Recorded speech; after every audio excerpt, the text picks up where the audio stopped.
Welcome to icon Ganesh sir official YouTube channel. Good afternoon everybody.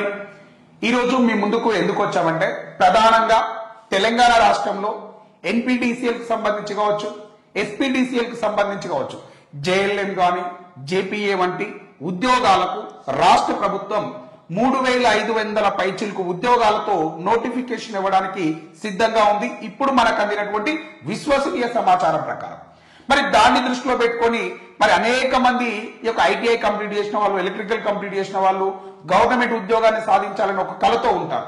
మరి ఇలాంటి కళను సాకారం చేయాలంటే ఒక మామూలు వ్యక్తితో జర్నీ చేస్తే ఆ కళ సాకారం అయ్యేది చాలా కష్టం. కాబట్టి స్టేట్ లెవెల్లో ఒక అద్భుతమైనటువంటి ఫ్యాకల్టీ తోటి మనం అసోసియేట్ అయ్యి ఈ యొక్క జేఎల్ఎం సంబంధించి, జేపీఏకి సంబంధించి ఈ యొక్క ఆన్లైన్ లైవ్ క్లాసెస్ ను అందించాలని ఒక దృఢమైన సంకల్పంతో మనం మీ ముందుకు వచ్చినాం. ఇలాంటి తరుణంలో ఎంతో సక్సెస్ రేటు, స్ట్రైక్ రేట్ ఉన్నటువంటి కనకరాజ్ సార్ అనేక ఆన్లైన్ వేదికల మీద, ఆఫ్లైన్ వేదికల మీద మనకు సుపరిచితుడు కనకరాజ్ సార్. మరి ఈ రోజు కనకరాజ్ సార్ తోటి మనం అసోసియేట్ అయ్యి ఈ యొక్క ఐకాన్ గణేష్ సార్ యాప్ ద్వారా ఈ యొక్క ఆన్లైన్ లైవ్ క్లాసెస్ ను జేఎల్ఎం సంబంధించి అందించబోతున్నాం. సార్ గురించి నేను పెద్దగా చెప్పాల్సిన అవసరం లేదు, ఎందుకంటే మన వీడియో చూస్తున్న ప్రతి ఒక్కరికి సార్ సుపరిచితుడే. ఎందుకంటే ఇప్పటికే కొన్ని వందలాది మందిని ఈ యొక్క జేఎల్ఎం ఉద్యోగులుగా తీర్చిదిద్దినటువంటి ఘనత సార్కే సొంతం. ఎందుకంటే one and only best faculty. మీరు కోటిలో చూడండి, దిల్షుక్ నగర్ లో చూడండి, అనేక వేదికల మీద ఆన్లైన్ ద్వారా గానీ ఆఫ్లైన్ ద్వారా గానీ మీకు సుపరిచితుడు. ఎన్నో మందిని నిరుద్యోగులను ఉద్యోగులుగా తీర్చిదిద్దాలనే ఒక బలమైనటువంటి సంకల్పం ఉన్నటువంటి సార్ మనకు దొరకడం మన అదృష్టం. సో ఇప్పటి నుంచి మనం ఐకాన్ గణేష్ సార్ యాప్ ద్వారా కనకరాజ్ సార్ తోటి అసోసియేట్ అయ్యి మీకు ఈ ఆన్లైన్ లైవ్ క్లాసెస్ ని అందిస్తున్నాం. Thank you for this opportunity sir. Thank you very much. Sir మాట్లాడతాడు. Thank you. Hi everyone. ఎవరైతే జేఎల్ఎం జాబ్ సాధించాలి అని ఒక తపనతో ఉన్నారో వాళ్ళకి ఒక సువర్ణ అవకాశం అనే చెప్పాలి. ఎందుకన్నా ఇప్పుడు గవర్నమెంట్ ఏదైతే ఉందో 35,000 పోస్టులని నింపాలని లేదా భర్తీ చేయాలన్న ఆలోచన ఉంది. దాంట్లో భాగంగా ఎలక్ట్రిసిటీ బోర్డు నుంచి ఎక్కువ సంఖ్యలో రిలీజ్ అయ్యే నోటిఫికేషన్ ఏదైనా ఉంది అంటే అది ఖచ్చితంగా జేఎల్ఎంఏ. ఎందుకంటే ఏఈ చూసుకున్నా, సబ్ ఇంజనీర్ చూసుకున్నా మనకు ఉండే పోస్టుల సంఖ్య ఎప్పుడు కానీ వందల్లో ఉంటుంది, లైక్ 80, 90, 100 అలాగా ఉంటుంది. కానీ జేఎల్ఎం పోస్టులు మాత్రమే ఎప్పుడు కానీ 1000 పైన ఉంటుంది. ఏ నోటిఫికేషన్ తీసుకున్నా కూడా ఎప్పుడైనా సరే నోటిఫికేషన్ సంబంధించి ఖచ్చితంగా ఎక్కువ నెంబర్ లేదా ఎక్కువ సంఖ్యలో పోస్టులు రిలీజ్ అవుతాయి అంటే అది జేఎల్ఎం సంబంధించినవే. ఇంకా 2013 తర్వాత 2013 కంటే ముందు పడింది జేపీఏ పోస్టులు. అప్పటి నుంచి ఇంకెప్పుడు జేపీఏను పడలేదు. జేపీఏ అంటే జూనియర్ ప్లాంట్ అటెండెంట్, అది జెంకోకు సంబంధించిన జాబు. జేఎల్ఎం కన్నా బాగా ఉంటుంది జాబు, సాలరీ కానీ ఇన్సెంటివ్స్ కానీ చాలా బాగా ఉంటుంది. సో ఏదేమైనా సరే సిలబస్ జేఎల్ఎంకి జేపీకి ఒకే సిలబస్ ఉంటుంది. దాంట్లో భాగంగానే ఇప్పుడు మనం రిలీజ్ కాబోయే నోటిఫికేషన్ కి మనం సన్నద్ధం అయి ఉండాలి అంటే ఖచ్చితంగా ఏదైనా ఒక ప్లాట్ఫామ్ పైన కోచింగ్ కానీ లేకపోతే శిక్షణ కానీ తీసుకోవాల్సిన అవసరం ఉంటుంది. ఎందుకంటే యూజువల్ గా జేఎల్ఎం కానీ జేపీఏ కానీ ఇలాంటి జాబ్స్ ట్రై చేయాలన్నా లేదంటే క్రాక్ చేయాలన్నా మనం అందరం ఏం ఆలోచిస్తామంటే ఏముందిరా ఎగ్జామ్స్ టైంలో ఒక బుక్ బండ్లో పెట్టుకుని తిరగడము, లేకపోతే ఒక బుక్ పట్టుకొని తిరగడము, ఎక్కడికి వెళ్తే అక్కడ బుక్ను క్యారీ చేయడము, పడుకున్నప్పుడు పక్కన పెట్టి పడుకోవడము, ఇంకా అలా ఉంటే జాబ్ వస్తుందని ఒక ఆలోచనతో మనం ఉన్నాం. కానీ ఆ స్ట్రాటజీ ఒక జాబ్ సాధించడానికి సరిపోదు. ఎందుకంటే క్రితం పేపర్లు మేము అనాలిసిస్ చేసి ఉన్నాం కాబట్టి చెప్తున్నాను. ఏ పేపర్లో కూడా ఒక అభ్యర్థి ఈజీగా క్వశ్చన్ సాల్వ్ చేసేంత సింపుల్ గా క్వశ్చన్ అయితే ఇవ్వట్లేదు. పేపర్ అడిగే విధానంలో మార్పు వచ్చింది, పేపర్ అడిగే క్వశ్చన్ ఫ్రేమ్ చేసే విధానంలో మార్పు వచ్చింది. ఇలా ఏ రకంగా చూసినా కూడా పేపర్ అయితే అంత ఈజీగా ఉండబోదు. ప్రీవియస్ పేపర్ అంటే రీసెంట్ గా ఆయన ఎగ్జామినేషన్ పేపర్ లో ఎలాగంటే 2023లో ఒక పేపర్ అయింది, అంతకంటే ముందు 2023లో ఒక పేపర్ క్యాన్సిల్ అయిపోయింది. ఆ పేపర్ మొత్తం అనాలిసిస్ చేసి చూస్తే 39 నుంచి 42 క్వశ్చన్లు మ్యాథమెటికల్ గా ఉన్నాయి. యూజువల్ గా ఐటీఐ చేసిన అభ్యర్థులకు ఏముంటుంది అంటే మ్యాథమెటిక్స్ అనగానే ఒక అడుగు వెనుక వేస్తారు. ఎందుకంటే అమ్మో మ్యాథమెటిక్స్ మేము చేయలేము, మాతో నవ్వదు అనే ఒక ఫీలింగ్ తో ఉంటారు.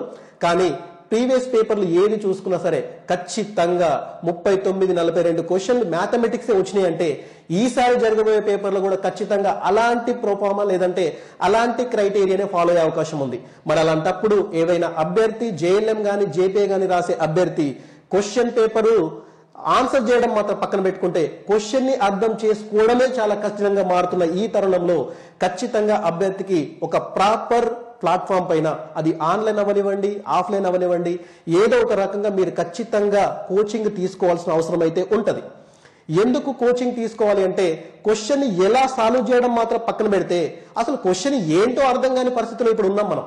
ఎందుకంటే ప్రీవియస్ పేపర్లు చూస్తే అలాగ జరిగింది, అలాంటి ట్రెండ్ వస్తుంది. అలాంటప్పుడు మనం ఏం ఆలోచించాలి అంటే, మనం ఖచ్చితంగా ఒక కన్స్ట్రక్టివ్గా, ఒక పర్ఫెక్ట్గా, ఒక ప్రాపర్ శిక్షణ అనేది తీసుకోవాలి. అది ఆన్లైన్లో తీసుకుంటారా, ఆఫ్లైన్లో తీసుకుంటారా, మీకున్న ఛానల్ బేస్ చేసుకొని, మీకున్న అవకాశాన్ని బేస్ చేసుకొని మీరు అది కోచింగ్ తీసుకోవచ్చు. యూజువల్గా ఆఫ్లైన్ వెళ్ళి కోచింగ్ తీసుకుందామని అందరూ అనుకుంటారు, కానీ 2.5 నుంచి 3 నెలల టైం వెచ్చించాల్సి ఉంటుంది. మీ పనులు మానుకోవాల్సి ఉంటుంది.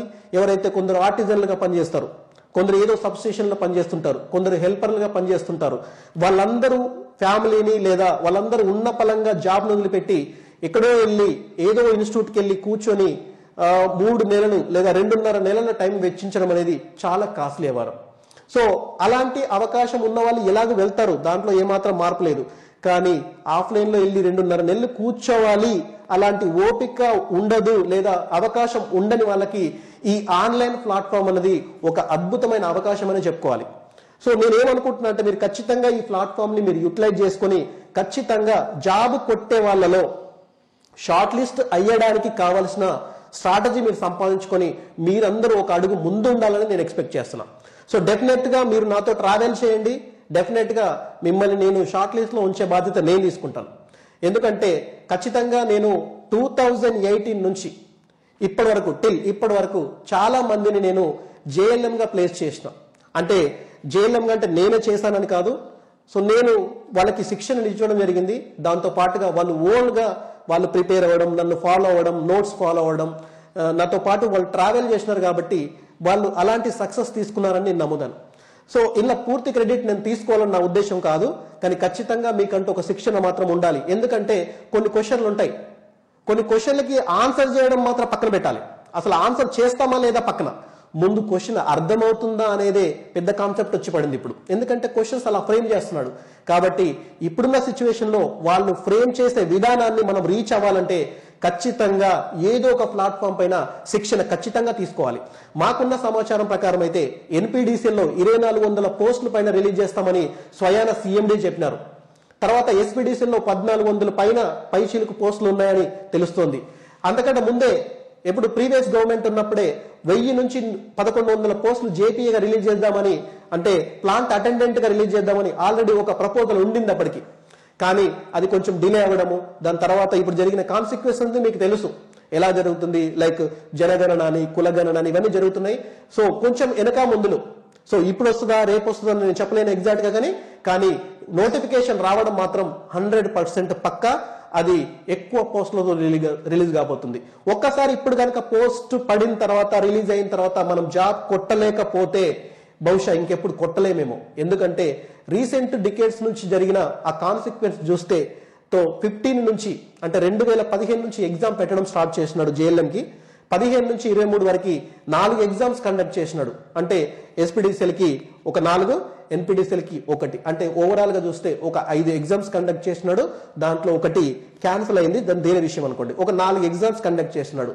4 ఎగ్జామ్స్ నుంచి ఒక్కొక్క నోటిఫికేషన్ నుంచి 1000 మంది అంటే 1000 పోస్టుల కింద రిలీజ్ అయినాయని మనం అనుకున్న మొత్తం 4000 యంగ్స్టర్సే ఇప్పుడు డ్యూటీలో ఉన్నారు. సో ఇప్పుడు నోటిఫికేషన్ పడిన తర్వాత మళ్ళీ వెంటనే నోటిఫికేషన్ పడాలంటే పడకపోవచ్చు. ఎందుకంటే అందరు యంగ్స్టర్సే ఉన్నారు. ఇప్పటివరకు రిక్రూట్మెంట్ జరగలేదు కాబట్టి రిటైర్డ్ అయిన వాళ్ళు రిటైర్డ్ అవడము, వీఆర్ఎస్ తీసుకున్న వాళ్ళు, ఆర్టిజన్లుగా ఉన్నాడు, ఏజ్ ఉన్న వాళ్ళు అలా అయిపోవడం వల్ల మనకు ఆ ఛాన్స్ దొరికింది. కానీ ఇక మీద నోటిఫికేషన్ పడడానికి అంత అర్లీ ఛాన్స్ ఉంటుందని నేను అనుకోవట్లేదు. ఎందుకంటే ఇప్పుడు డ్యూటీలో ఉన్న వాళ్ళందరూ యంగ్స్టర్లుగానే ఉన్నారు. అంటే మొన్న రీసెంట్ కంప్లీట్ అయిన వాళ్ళు, చాలా ఏజ్ ఉంది, వాళ్ళకి చాలా సర్వీస్ ఉంది. సో డెఫినెట్ గా మనకి వెంటనే ఇమ్మీడియట్ గా మళ్ళీ మనం నోటిఫికేషన్ ఎక్స్పెక్ట్ చేయడం అనేది తప్పవుతుంది. సో మరి వచ్చే నోటిఫికేషన్ కోసం లేదా ఇంకొకసారి చూద్దాంలే అనుకునే కంటే ఇంకా ఆల్రెడీ మన ముందు నోటిఫికేషన్ రాబోతుంది కాబట్టి దీన్నే మనం కనుక యూటిలైజ్ చేసుకొని మనం జాబ్ కొట్టగలిగితే ఇంకా దానికి మించి ఇంకేముండదు. లైఫ్ ఒక్కసారిగా టర్న్ అయిపోతుంది. సో ఇప్పుడు మీకు నేను ఈ ప్లాట్ఫామ్ ద్వారా మీకు జేఎల్ఎం క్లాసులు నేను ప్రొవైడ్ చేయబోతున్నాను. సో ఇప్పటి వరకు నేను చాలా మందిని వాళ్ళు జేఎల్ఎం జాబ్ తెచ్చుకోవడమే కాకుండా రీసెంట్ ఇయర్ లో వాళ్ళు జేఎల్ఎంల నుంచి అసిస్టెంట్ లైన్మెన్ల కింద కూడా ప్రమోట్ చేసుకున్నారు. వాళ్ళని కూడా మీరు మీ సరౌండింగ్లో చూసిన వాళ్ళు కూడా ఉండి ఉంటారు, రైట్? సో ఏది మాత్రం వెయిట్ చేయకుండా, లేట్ చేయకుండా మీరు ప్రిపరేషన్ స్టార్ట్ చేయండి. యూజువల్గా ప్రిపరేషన్ కోసం వెళ్లే ముందులా ప్రతి అభ్యర్థి అనుకునే ఒక చిన్న మిస్టేక్ ఏంటి అంటే, నోటిఫికేషన్ కదా పడిన తర్వాత కదా మనము స్టడీ కానీ లేకపోతే ప్రిపరేషన్ కానీ స్టార్ట్ చేద్దాం అనుకుంటారు. అది చాలా పొరపాటు. నోటిఫికేషన్ కోసం మనం వెయిట్ చేయడం ఏంటి? నోటిఫికేషన్ ఎప్పుడు అప్పుడు వస్తుంది. అది ఆలోపు మనం ఎంత సిద్ధంగా ఉన్నాం అన్నది కదా లెక్క. నోటిఫికేషన్ వస్తాయి సార్, లక్షల్లో మంది రాస్తారు, కానీ ఎంతమందికి జాబ్లు వస్తాయి? ఎవరైతే ఒక ప్రాపర్ అవగాహన, ఒక ప్రాపర్ స్ట్రాటజీ, ఒక ప్రాపర్ ఐడియా పెట్టుకొని ఉంటారో వాళ్లకు మాత్రమే జాబ్ వచ్చే ఛాన్సెస్ ఉన్నాయి. ఇప్పుడు ఈ ప్లాట్ఫామ్ వేదికగా మేము టిఎస్ జెన్కో అంటే తెలంగాణ స్టేట్ జెన్కో లేదా టీజీ జెన్కో, టీజీ ఎస్పీడీసీఎల్, తర్వాత టీజీ ఎన్పీడీసీఎల్, తర్వాత టీజీ ట్రాన్స్కో, వీటిలలో భారీగా పోస్టులు పడే అవకాశాలు ఉన్నాయి. సో జెన్కోలో మనకు పడే ఐటీఐ బేస్ తోని అంటే ఐటీఐ ఎలక్ట్రీషియన్ తోని పడే పోస్ట్ ఏదైనా ఉందంటే అది జేపీఏ అంటే జూనియర్ ప్లాంట్ అటెండెంట్ గా పిలుస్తాము. అదే ఎస్పీడీసీఎల్లోను ప్లస్ ఎన్పీడీసీఎల్లోను ప్లస్ టీజీ ట్రాన్స్కోలోను అదే మనకు ఐటీఐ పైన వెళ్ళే జాబ్ ని మనము జేఎల్ఎం గా పిలుస్తాము. అంటే జూనియర్ లైన్మెన్, ఇది వచ్చేసి జూనియర్ ప్లాంట్ అటెండెంట్ గా పిలుస్తారు. సో ఇవన్నీ పోస్టులు మనకి రావడానికి సిద్ధంగా ఉన్నాయి. ఇప్పుడు మనం చేయాల్సింది ఏంటి అంటే ప్రిపరేషన్ స్ట్రాటజీ ఎలా ఉండాలి, ప్రిపరేషన్ పద్ధతి ఎలా ఉండాలి, మనము ప్రిపరేషన్ విధానం ఎలా చేసుకోవాలంటే అది ఖచ్చితంగా ఒక గైడెన్స్ అనేది మీకు ఉండాలి. లేదు నేను ఓన్గా ప్రిపేర్ అవుతాను, ఓన్గా నాకు ఆ స్ట్రాటజీ ఉంది అంటే తప్పేం లేదు, నేను అలా అనుకోవడంలో తప్పేం లేదు. కానీ క్వశ్చన్ అడిగే విధానం చూస్తుంటే ఓన్గా ప్రిపేర్ అయ్యేలాగా ఉండట్లేదు. ఖచ్చితంగా ఒక స్ట్రాటజీ ఫాలో అవ్వాలి, ఆ స్ట్రాటజీ ప్రకారమే మీరు చదవాల్సి ఉంటుంది. సో నేనంతే మీ కోసం నేను రెడీగా ఉన్నాను, మీరు కూడా రెడీగా ఉండి ఈ అవకాశాన్ని వినియోగించుకుంటారని నేను ఎక్స్పెక్ట్ చేస్తున్నాను. Right, thank you very much. This is Kanakaraju, faculty for electrical engineering. Very thank you.